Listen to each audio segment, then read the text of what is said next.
They came to me because a farm sale was stuck in probate in bad weather. 6 days later, a 1970s Pontiac dug up from that land put a skeleton back on the books. My Jeep had died in the parking lot of a cheap motel off the highway, engine ticking down into silence.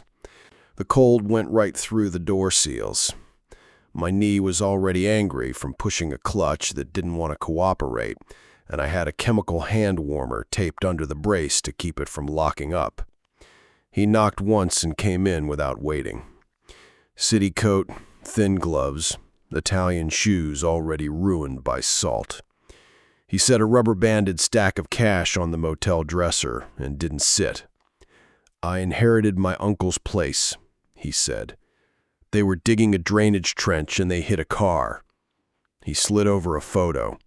Rusted Pontiac, back caved, half a trunk lid peeled up. A rifle lay across the back seat, angled toward the rear window. The excavator bucket sat in frame, the kind of detail people forget to crop when they're shaking. "The sheriff's office says it's a mob thing," he added. "A hit. Old story. They want to close it. Your uncle's dead, and you're worried he was the one who did it." He didn't answer that directly. "I'm trying to sell. Corporate agriculture. They won't touch it until the title's clean and the headlines die." I took the cash and counted it slow. I needed a water pump, maybe a radiator, and I didn't have the credit for either. My knee throbbed while I did the math, and I hated that it made me rush. "What's your uncle's name?" I asked. He gave it, and it meant nothing to me. He also gave me a manila envelope with the farm deed, the death certificate, and a tow receipt for the Pontiac. The tow receipt had the date and time, 7:42 a.m., 3 days earlier, and the destination was a local junkyard. He tried to sound casual. I didn't know him well. He was private. A small detail snagged my attention. When he spoke about the uncle, he used present tense once, then corrected it. It wasn't what he said. It was how fast he covered it. I tapped the photo with the rifle. Why was it on the back seat if the driver was the one who got shot? His jaw tightened. "That's why I'm paying you." I sat on the edge of the motel bed and stared at the envelope without it. My knee needed a minute. The heater unit rattled and blew air that smelled burnt. Outside, a plow scraped past and the motel windows shook. I didn't feel clever. I felt stuck. I told him I'd start at the junkyard. He nodded once like it was a transaction he'd rehearsed and left me with cold cash and colder paper. The junkyard sat out past the edge of town, a flat spread of stacked metal and chain link. The office was closed, back in 10 sign in the window, but no lights. I'd parked my dead Jeep at the gate and walked in, slow, my knees stiffening with each step. The Pontiac was near the back, separate from the other wrecks, pushed up against a line of crushed appliances. Somebody had thrown a tarp over it, and the tarp was held down with tires. That told me two things. Someone cared, and someone didn't want it photographed. I waited a full minute before touching anything. No movement. Wind through scrap. A dog barking somewhere far off. I pulled the tarp back, and the smell came up from the seams. Wet dirt and old upholstery. The trunk lid was bent, and inside was a tangle of roots and mud where the skeleton had been. The sheriff's office had already removed the remains. The rifle was gone too, but there was a rectangle of clean dust on the rear seat where it had sat. I leaned into the front seat and tried the glove box. It opened with a crackle of old plastic. Inside, registration fragments, a rotted insurance card holder, and a cassette tape stuck to the bottom with mud like glue. No label. Just clear plastic and 2 tiny spools. I took it and backed away from the car. I dropped, knees screaming, and the world narrowed down to gravel and the underside of an old pickup on blocks. The second shot hit the Pontiac's rear quarter panel with a hard slap. No voice, no warning, just control. I crawled behind a stack of steel rims and held still, cassette in my pocket. My breath went too loud in my ears, and I hated that it did. I tried to place where the shots came from, but the sound bounced off piles of scrap. I stayed down until the cold ate into my hands and nothing else happened. Then I moved the way I should have moved when I first walked in, slow, using cover, making myself small. I got back to my Jeep and sat with both hands on the steering wheel that couldn't take me anywhere. I didn't start the engine because it wouldn't start. I didn't call anyone because I didn't know who to call without losing the tape. I sat there long enough to feel stupid. Whoever fired those shots wasn't guarding a car. They were guarding whatever was in it. At the motel, I cleaned the cassette with a toothbrush I didn't want to admit I owned. I had a portable player in my bag, cheap and reliable. The tape fought me at first, the spools stiff. I rewound it with a pencil, my fingers numb. I hit play. Static. Then a car door slam. Wind noise. A man's voice close to the mic, breathing hard. "You can't keep doing this," the voice said. Another man answered, farther away. "Don't tell me what I can do." The first voice again, louder. "You're giving me no choice." A thump, then muffled cursing. The tape warbled, then settled into the low hum of an idling engine. I heard a rattle that could have been keys, or a bottle, or a hand hitting a dashboard. Then the second man, clearer now. "You think you can take it back, after what I covered for you?" The first man's reply was half swallowed by wind, but one phrase came through. "That money was mine." The tape cut out with a click, then more static. I flipped it, played the other side. Nothing but hiss and a short burst of music from some old radio station. The sheriff's office had called it a mob hip. This sounded like 2 men who knew each other too well. Business partners, family, debt. And the phrase, "covered for you," didn't sound like an outsider. It sounded like leverage. I wrote down timestamps from the tape counter and replayed the same 10 seconds until my head hurt. I couldn't tell which voice was the victim and which was the killer. I tried to force it into the story my client feared, his uncle as murderer, but the audio wouldn't bend. By the time I stopped, the motel room was cold again. I stared at my notes and didn't add anything new the third time I read them. The same words sat there. No choice, covered, money mine. Nothing else came. I went looking for the retired sheriff because paper doesn't flinch, but people do. He was at a veterans hall with a bar in the back, a place that smelled of old beer and floor cleaner. He sat under a wall of plaques and drank from a short glass. He wore a jacket with a patch from his old department. He looked like the kind of man who'd kept his uniform pressed even when he stopped fitting into it. I showed my license. I didn't show the cassette. "I'm asking about a missing person from 20 years ago," I said. I used the uncle's name and the farm road. He laughed once, without humor. "That thing again." "It's not again for me," I said. "There's a body."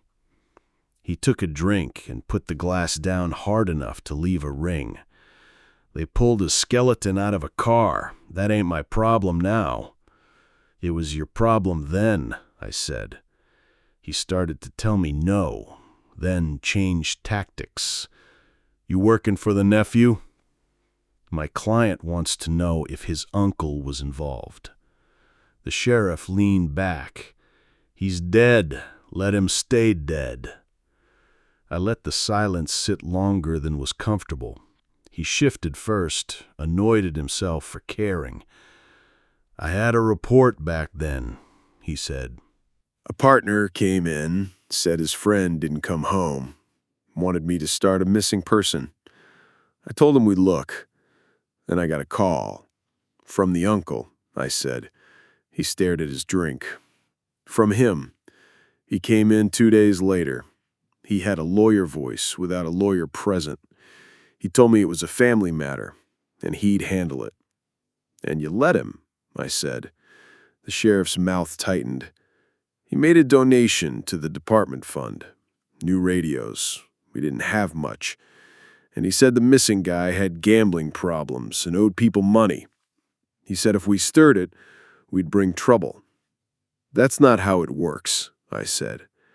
He lifted his hand, palm out. "I'm not proud. Don't make me defend it. I'm telling you what happened." It wasn't what he admitted. It was how he made it sound routine. He'd practiced the shame into something manageable. "So you suppress the report, and then when a car goes missing, it wasn't missing," he cut in. "Back then, nobody said anything about a car, just the man."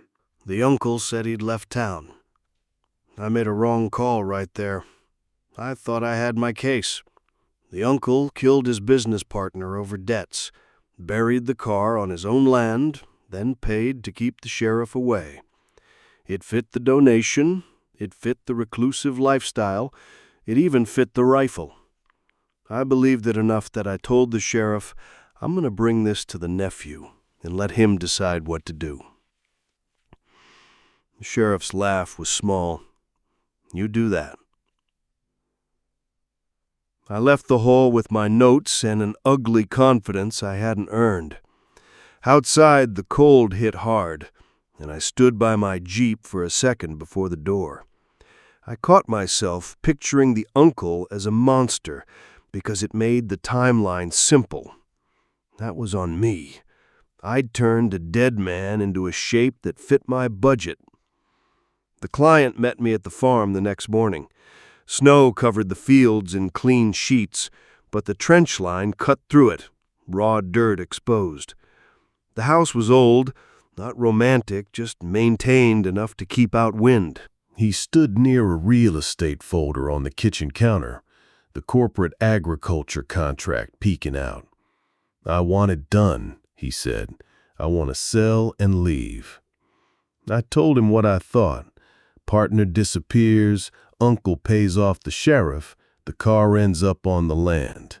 I didn't say murderer out loud, but I let the silence do it. He gripped the counter edge until his knuckles went pale. "He raised me Summers," he said. "He was strict, but he wasn't violent." "People hide things," I said. He shook his head. He hated guns. That hit wrong against the rifle in the photo. "Do you have anything with his voice?" I asked. "Home video, answering machine?"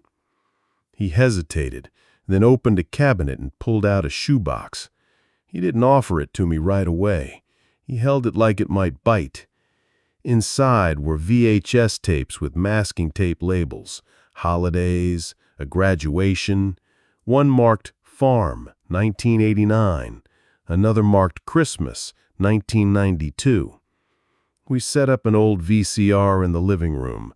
The client sat on the couch, arms tight. I sat in a chair that made my knee worse, but I didn't move. I'd already pushed this case into a story once. I wanted friction now. The tape rolled, grainy footage of the uncle at a picnic table, talking to someone off camera. His voice came through thin speakers, nasal and impatient. "Don't put that there," he said. "You'll block the drive." I paused, rewound, played it again. Then I played my cassette, the line that had come through cleanest. "You're giving me no choice." Same cadence, same clipped edge on choice. Not similar, matching. The problem was the role. In my head, the uncle had been the quiet one, the one threatening. On the cassette, the man who said, "You're giving me no choice," sounded desperate, cornered. The uncle on the VHS sounded controlling, used to being obeyed. And the second voice on the cassette, the one saying, "After what I covered for you," had the same edge as the uncle on tape. I stopped the VCR and sat there with my notes open on my knee. The client asked, "What is it?" I didn't answer fast enough. My silence did it for me. "That's him," I said. "That's his voice on the cassette, but it isn't the line I thought was his." He stood up too fast and paced once, then stopped. "So he was there.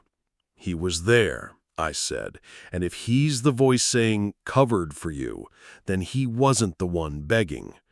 I didn't say the next part yet. I didn't know how to say it without making it sound clean. This was going to be ugly no matter how I phrased it. If the killer is the man on these videos, then the man in the trunk isn't who you think. I went to the library archives because that's where old lives. Up, paper in boxes filed under someone else's idea of order. The librarian didn't like me asking for medical records, and she liked it less when I mentioned a dead body.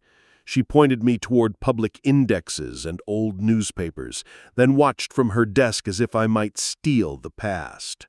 I found an obituary for the uncle with a photo that didn't help. Then an old business listing. The uncle and a partner, co-owners of an equipment supply shop that had closed years ago. The partner's name matched what the retired sheriff had described. Then I hit the wall. No access to dental records without next of kin authority or a court order. So I went back to the client and told him what I needed. He didn't like it. "I don't want to dig into his medical stuff." "You want to sell," I said. "You want it quietly. This is how we do it quietly." He signed the release form with a shaking hand. He didn't cry. He looked angry at himself for caring. The county health office had old records on microfilm and a clerk who moved slow on purpose. It took 2 visits and a copied death certificate. By the time I got a dental chart for the dead uncle, my knee was swollen and my patience was gone. The chart showed multiple crowns, not just 1 or 2, a full line of restorations with dates and billing codes. Then I got what the medical examiner had on the skeleton. Dental description noted natural dentition, minimal restorations. Perfect teeth for a man who'd supposedly lived hard enough to upshot and buried in a car. It was the kind of mismatch that doesn't happen by accident.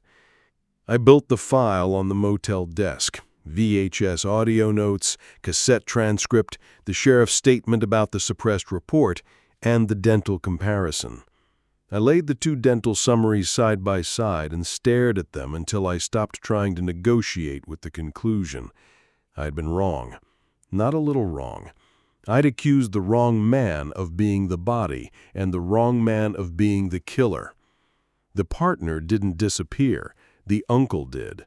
20 years ago, the partner killed the real uncle, stuffed him into the Pontiac's trunk, and buried the whole thing on the farm. Then he stepped into the uncle's life, took his name, and lived as a recluse because staying isolated was safer than explaining himself. The donation to the sheriff wasn't a bribe to cover up murder as much as a bribe to keep anyone from looking for the partner. He couldn't risk fingerprints, dental charts, or anyone comparing before and after. And the shooter at the junkyard made sense in an ugly way. Somebody still cared about what was buried with that body. Debt doesn't always die when a man does. I met the client back at the farm kitchen. The corporate contract was still on the counter, untouched. He'd made coffee and hadn't poured any. I handed him the file, and watched him read without turning pages for a while, stuck on the dental comparison. "This says he had crowns," he said, voice flat. "Yes," I told him. "The man you buried had expensive dental work. The skeleton doesn't." He kept reading. "So the one who died last month wasn't your uncle," I said. "He was the business partner. The man on your home videos matches the voice saying, 'After what I covered for you.' That's the controlling voice on the cassette." He pressed his palm against the paper, hard.